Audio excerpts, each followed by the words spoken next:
On today's show, the Capitals blank the Seattle Kraken in Charlie Lindgren's first game back, and the Capitals are the first team in the NHL to reach 70 points.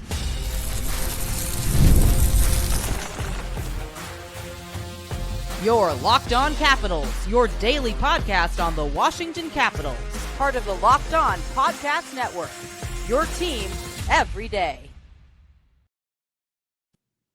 Well, hello and welcome into this edition of Locked On Capitals, part of the Locked On Podcast Network, your team every day. My name is Dan Holme. I've covered the Capitals for the last 3 seasons for Locked On and various other outlets before that.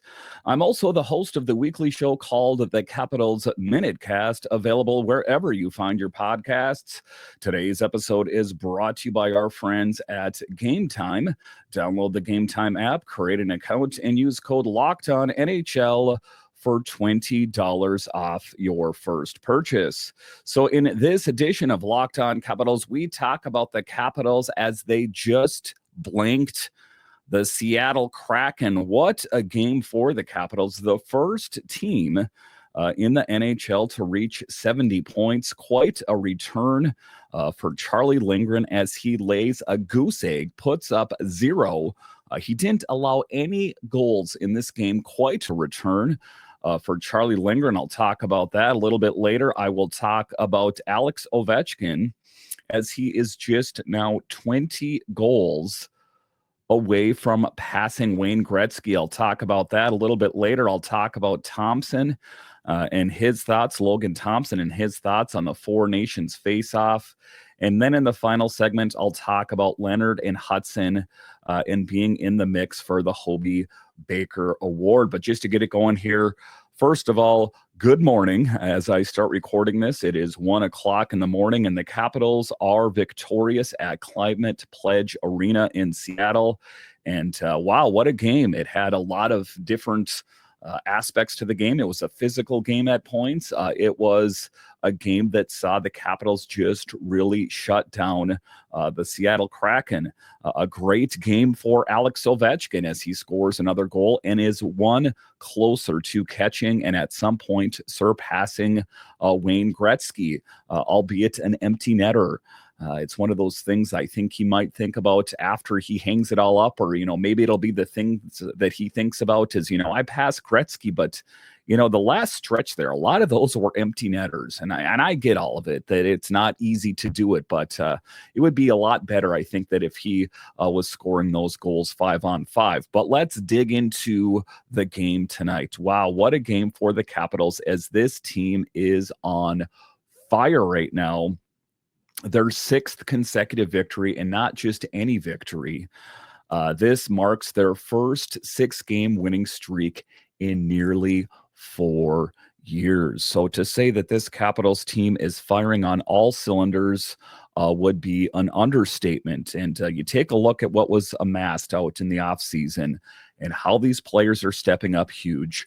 Quite a victory and quite a roster that this season has. Now, a solid win against the Kraken, who are not one of the better teams in the NHL, but they took on the Seattle Kraken at Climate Pledge and walked away with a solid 3-0 victory.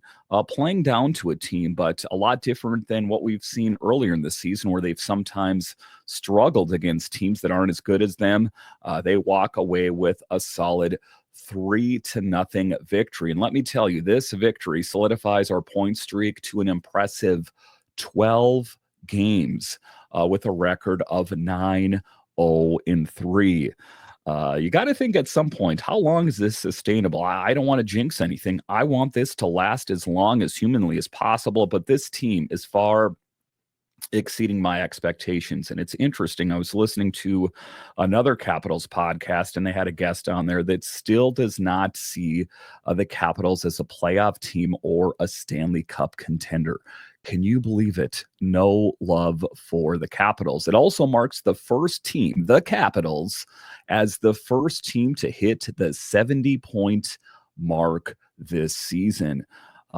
quite stunning. And you know what you saw out there tonight is it is a team that was stifling. It shut down what the Seattle Kraken threw in their direction. This game could have gotten derailed at different points in the match. You know, when Tom Wilson laid out that heavy hit, and there was definitely a feeling of a hockey fight in the air. Tom Wilson was showing his maturity and understood that he would not be best served putting Seattle on the power play and him setting in the penalty box. It's all the little things that were dialed in on this win tonight. But key players in this game that really shined, and they're players that I talk about quite often on this podcast, Aliaksei Protas, Pierre-Luc Dubois, that those players are really stepping up and playing a huge role for this year's Capitals team. One of the key driving forces behind this win was the second line. You know, and you take a look at the team and the lines, the way they're constructed, there's still some things I think that need to be tweaked, but that second line is what I'm going to say is near perfection. They struck first with Aliaksei Protas netting his 20th goal of the season. But to be fair here, we thought there was going to be a goal earlier. Martin Faravari, we thought he had a goal, but it was ruled offsides. Nick Dowd screening Decord there. That was a good moment. Quite a game for Marty Faravari as well. He is also stepping into his own, but the second line in particular, huge. Aliaksei Protas getting his 20th goal of the season, assisted by none other than the man himself, PLD, who's on a 3-point game streak. So quite a second line for the Capitals, and Pierre-Luc Dubois has been nothing short of amazing. But Protas, who crossed the 40-point milestone this season, making him the second Caps player to do it. And Aliaksei Protas, and some of the rumblings that I've heard out there that there's teams that are interested in Aliaksei Protas. I've heard the Islanders are kicking the tires on him, for example. Again, I mean, they would have to give up the King's ransom to get a player like Aliaksei Protas. But in the second period, we saw Pro do what he does best, strike again, which is a personal milestone for him, reaching that elusive 20-goal mark for the first time in his career. So Aliaksei Protas has been huge for the Capitals this season. But as far as that second line, the secret sauce for the Capitals, if I'm going to generalize this team, is the second line. As far as offense is concerned, Dubois isn't just assisting. He also got his 30th assist of the season, leading the team with 21 primary assists. So huge. And it seems like he is the player. I mean, the second line in particular is what I talk about in game recaps night after night after night, is that it's Protas, it's Pierre-Luc Dubois, it is Tom Wilson, it is that second line. And what really worked well for the Capitals in particular was driving for the net. Good things happen. The greasy goals that paid dividends for the Capitals tonight. But talking about Dubois, he's on track for a career high in points. Things are looking great for the man himself, PLD. Like I talked about off the top, Alex Ovechkin, who has been huge. Again, I think that, you know, he's a little off track, getting the empty netters. I know they like to put him out on the ice when they pull the netminder just so he can chip away. I would like to see more production from him, of course, 5-on-5, that kind of thing. But at the end of the day, we're just trying to get him to catch and pass Gretzky. As the game wound down, Ovechkin sealed the deal with an empty net. We love to see those at the end of the day. We love to see any kind of Alex Ovechkin goal, but for me, I would love them to be, you know what I'm going to say, legit, or what people would say as good goals, not doing it with an empty net. That was his 22nd of the season and his 875th of his career, putting him within 20 goals. If you can believe it, we're right there of surpassing Wayne Gretzky's all-time record.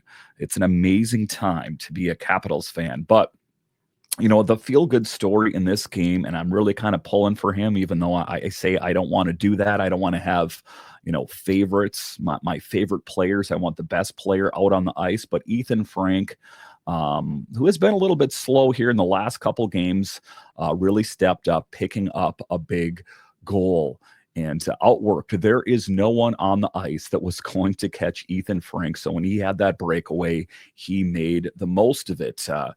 Ethan Frank stepping up big time. He scored his third career goal and showed impressive play on both ends of the ice.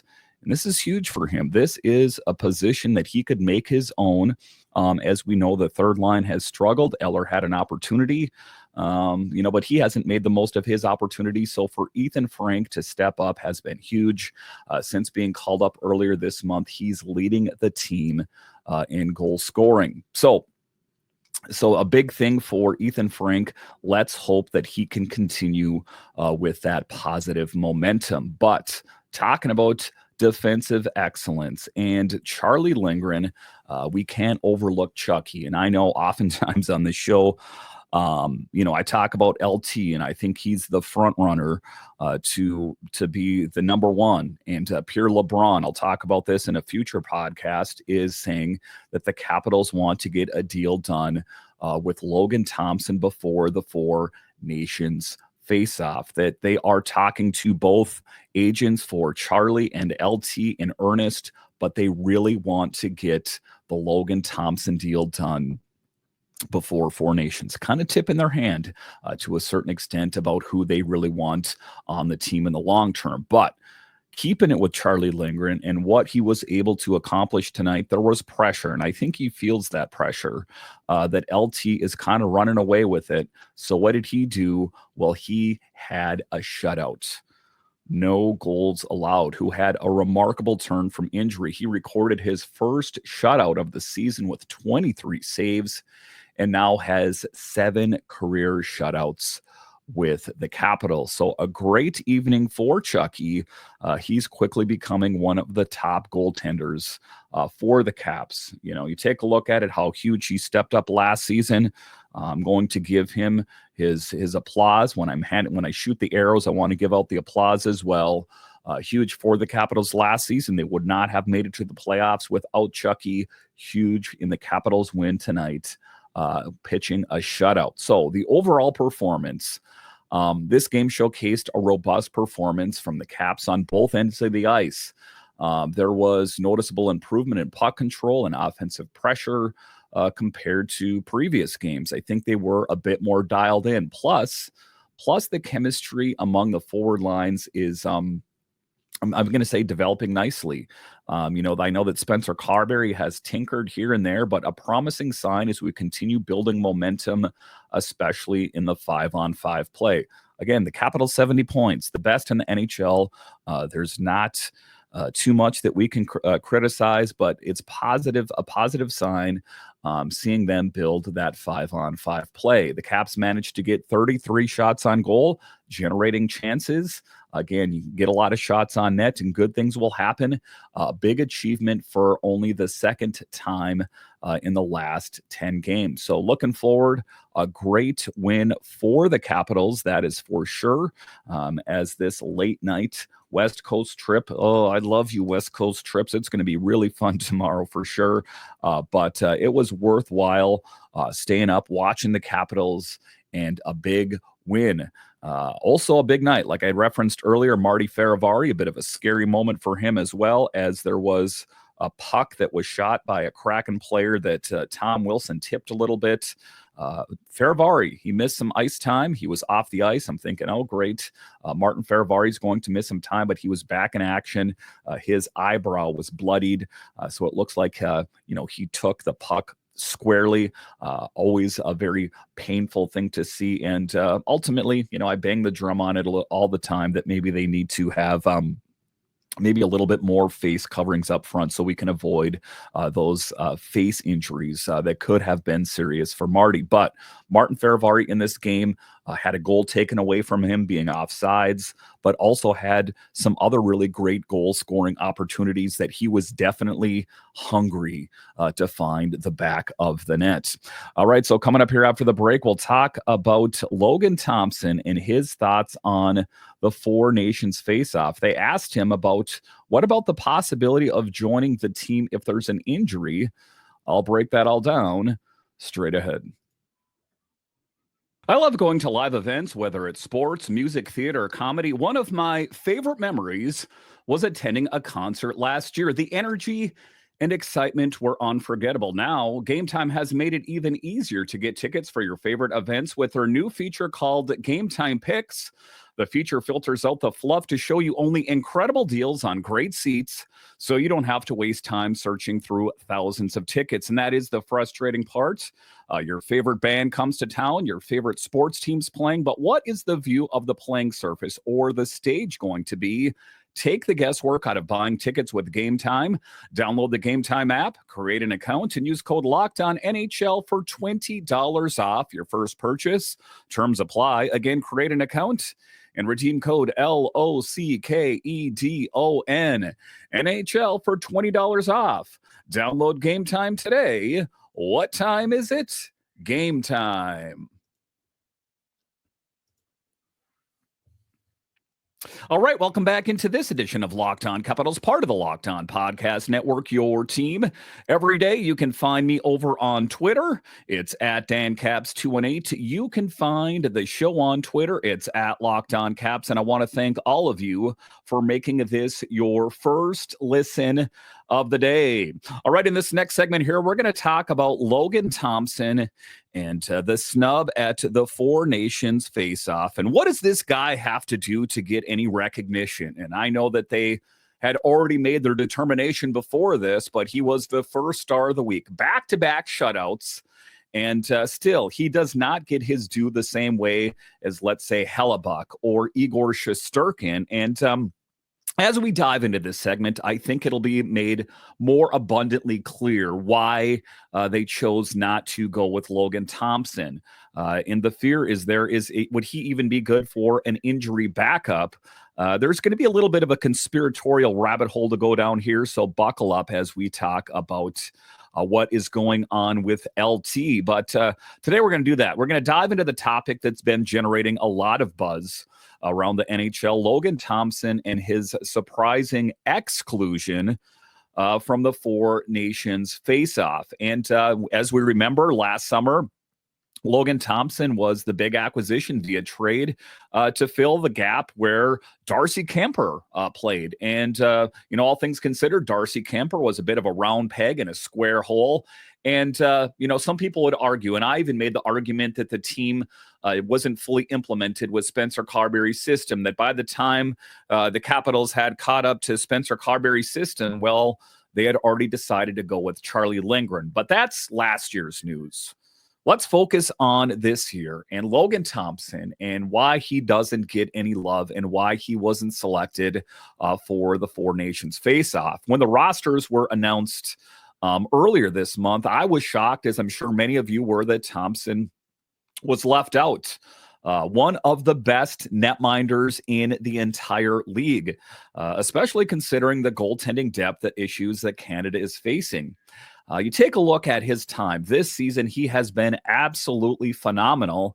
And it's hard to believe that he did not make the cut, just being on what he has shown between the pipes. But since the announcement on December 4th, he's gone an impressive 12-1-1 with the Caps boasting a 1.67 goals against and a .938 save percentage. What do I got to do, says Logan Thompson, to get some recognition, to get some love? And I think when you take a look at his time with the Golden Knights, there was a little bit of bad blood, I think, there at the end of the day, is that the netminders there didn't really get a lot of the credit, that it wasn't really the netminders. It was the defenders that were keeping the puck out of the back of the net. So I think that he does have a bit of a chip on his shoulder. But in a recent chat on the Fan Hockey Show, Thompson opened up about the situation. And I'm paraphrasing, but what he mentioned that he hadn't heard from the Canadian team management since being left off the team. And just given the fact that, injuries, those kind of things, would I even be in the conversation? He said, they never reached out to me, and that didn't upset me. Yeah, that's what he says. But in the back of his mind, you got to be thinking to yourself, what do I got to do to get some love from my home team there, or the home country? It didn't surprise me when I left the team. It's clear he's taking it in stride, or it appears that way, but it's still tough to swallow for the fans who want to recognize his talent. I'm loving Logan Thompson. I think he is the number one netminder for the Capitals, for sure. Has got the Capitals to where they're at right now. Now, Logan Thompson doesn't score the goals, but he keeps some tough, high-danger shots. He makes some saves that he should save, and also some saves that most netminders wouldn't save, and ultimately why the Capitals sit atop of the heap in the National Hockey League. The netminders they chose over him, you might ask, Jordan Binnington, Aiden Hill, and Sam Montembeault. And there's a possibility for Thompson, if there's an injury before the tournament kicks off in February 12th. And I know the way I'm wired, probably a lot of you are the same way, as maybe you asked someone out on a date when you were younger and they said no.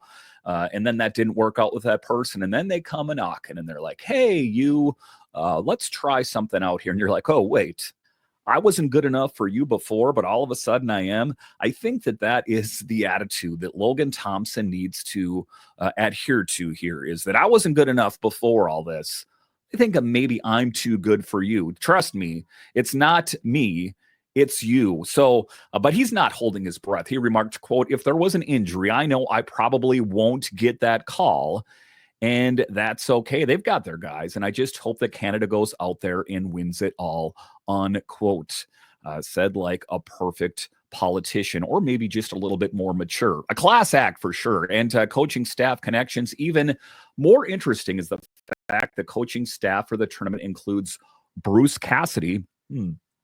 Who is he the head coach for right now? Oh, yeah. And Pete DeBoer, both of whom Thompson worked with during his time with the Golden Knights. Conspiratorial rabbit hole jumped face first down it. I think that maybe there's some bad blood there. There is no reason why they should not have selected Logan Thompson. Let's be clear about that. After a challenging season last season, Thompson even requested a trade from Vegas. So maybe there's some smoke to that fire, and joked about the Knights systems tends to get all the credit for their goaltending success. Like they're just a bunch of robots and there's guys with controllers on the side getting it done. It's not the case. It's the guy behind the helmet. And Capitals players also overlooked. It's not just Thompson. None of the Caps players made the roster either, which has been a bit of a head scratcher given how strong the team's been. Again, atop of the NHL. Is it sustainable? That is a subject for a different time. Logan mentioned, quote, I think we were all a bit surprised with how good and strong our team is, not to have any of our guys represent their nation. So I think that fuels us as a whole to keep this thing going, unquote.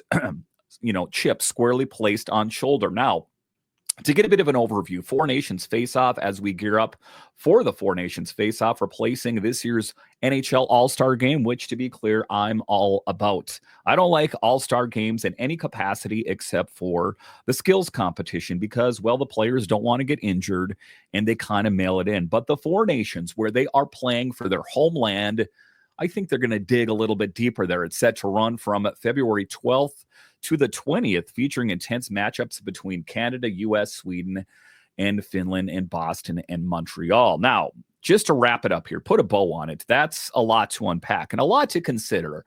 Do you think I'm going down a conspiratorial rabbit hole? What are your thoughts about why LT wasn't selected? I'd love to hear from you. Hit me up on Twitter at DanCaps218 or at Locked On Caps on Twitter or on YouTube, of course, and let me know your thoughts. What is behind the snub, not just for LT, but the Capitals as a whole? Let's remember just how talented the Capitals players are, and that regardless of all this, we will be cheering for them nonetheless. All right, so coming up here after the break, we'll talk about Leonard and Hutson as they are in conversations for the Hobey Baker Award. I'll talk about all of that and much more straight ahead. Keep it locked.